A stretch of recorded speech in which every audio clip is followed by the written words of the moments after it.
Hey guys, what's going on? My name is Nate, lawyer, YouTuber, and we're going to look at now impeachment again, part 2. All right, so yesterday we looked at Alan Dershowitz. You know, his impeachment has to be a crime, then impeachment doesn't have to be a crime. If Filegate were to be proven, I think that would be an impeachable offense, even if not criminal, because it's a total abuse and misuse of office. Do abuse of power and obstruction of Congress constitute impeachable offenses? The relevant history answers that question clearly in the negative. It certainly doesn't have to be a crime.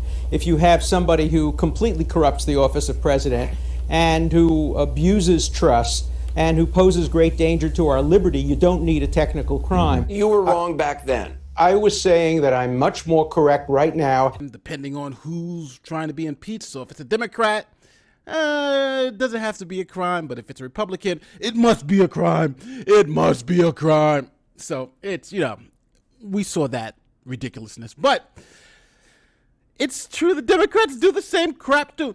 If you think that it's only Republicans that are morally bankrupt and just make arguments depending on madness, then you're sorely mistaken. It's the nature of politics. So today, I think we should react to Trump's lawyers' closing arguments because I think it's hilarious. So let's watch together. And I'm going to hope that when we look at this, you guys will say that if you're a Democrat, they're just as kooky as the Republicans. All right, so let's check this out together. If you look to the words from the past that I think are instructive, as I said last night, they're instructive because they were right then and they're right now. And I'll leave you with some of those words. There must never be a narrowly voted impeachment or an impeachment supported by one of our major political parties and opposed by the other. Such an impeachment will produce divisiveness and bitterness in our politics for years to come and will call into question the very legitimacy of our political institutions.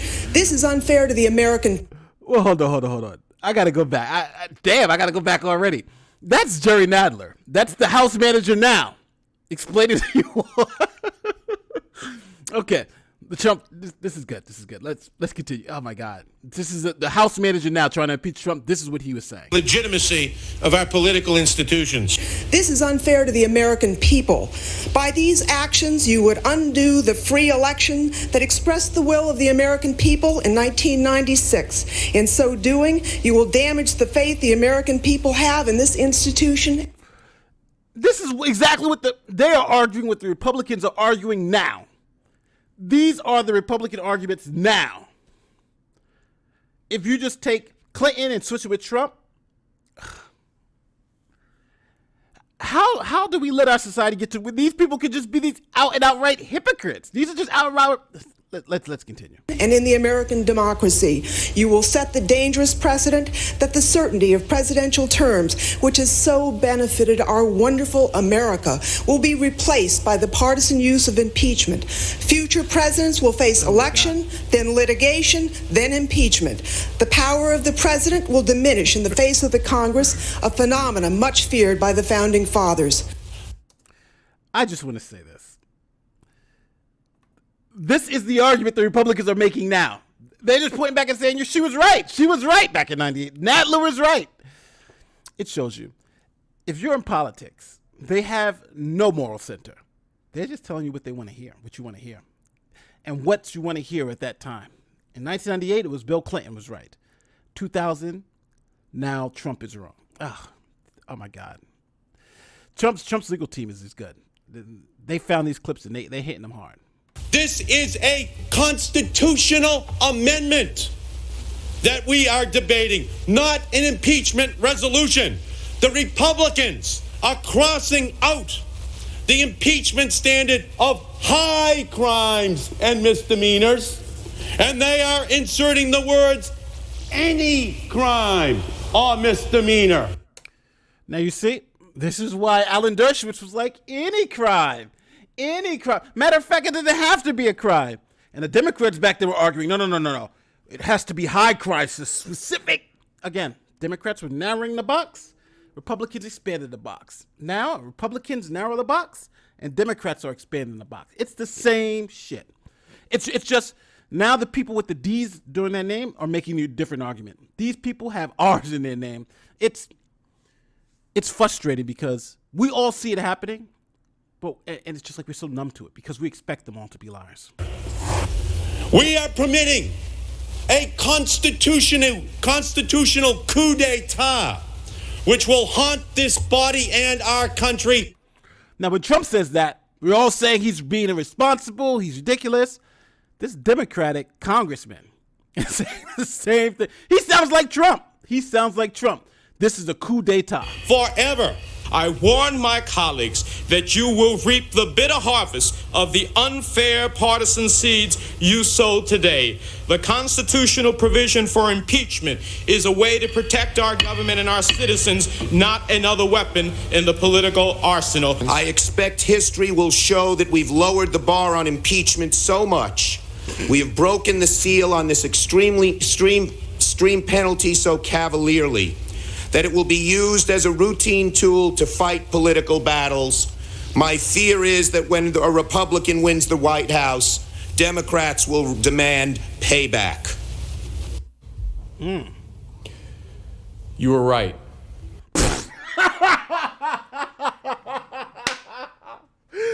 Oh my God, Chuck Schumer sitting right there. That's how you close. Listen, for all you people who don't know how to close, that is how you close. That's how you close. Oh my God. Slap them in the face with their own words. This was good. But I'm sorry to say you were also prophetic. And I think I couldn't say it better myself, so I won't. Yeah, Chuck said You it know for what the right answer is in your heart. You know what the right answer is for our country. You know what the right answer is for the... Hold on now. Now, we were all there. But I think, Now remember, I got to give it to my boy Viva Farai. He pointed this out because when the Democrats closed and Schiff was saying, he said it was manipulative. Let's go back to my boy Viva. Viva, what did you say about when they say you know? You what you know? They're not actually telling you what they think you know. They're trying to manipulate into believing what they say you know. Try to say that 5 times fast. It's a classic manipulation tactic because when someone tells you what you know, and if you don't actually know or believe it, you begin to question your own intelligence for not knowing it or believing it.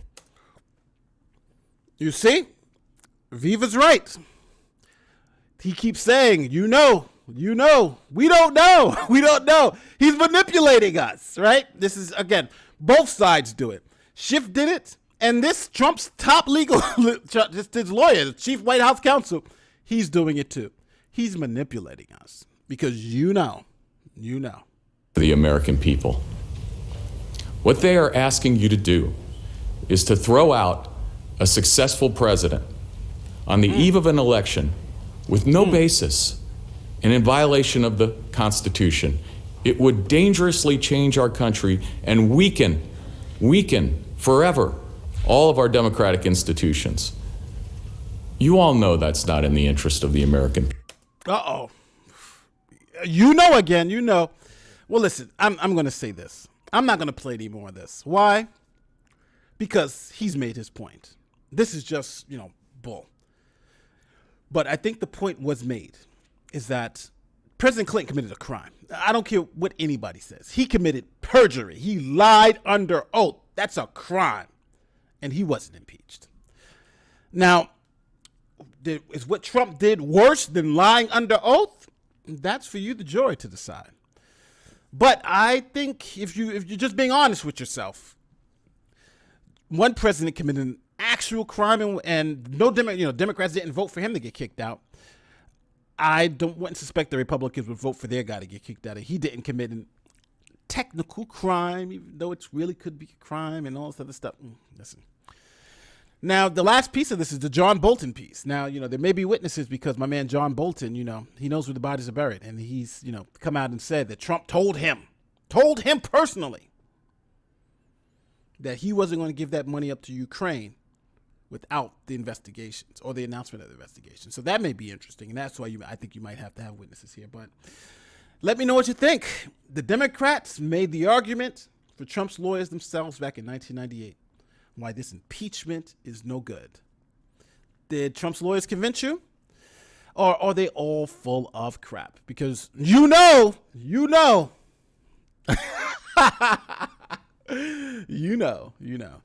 Leave your comments below. Let me know how you feel. My name is Nate, lawyer, YouTuber.